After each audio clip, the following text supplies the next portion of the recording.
Hello everyone, welcome back to the channel. In this video, I'm going to walk you through an easy guide on how to create Payhip account. So to get started with the guide on how you can simply create a Payhip account. So the first thing to do is to go to the Payhip website. Then from there, look for the sign up button. Then from there, sign up from the home page. Then input the required information, the request.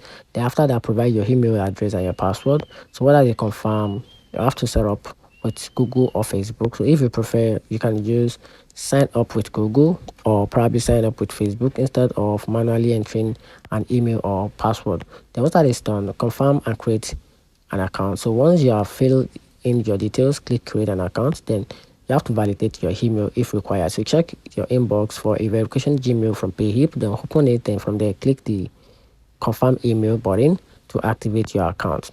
And here's also, you can also set up your profile. So after confirming your email, you will be prompted to set up your store profile. Provide a name for your store and your paper or stream account, then any other required details.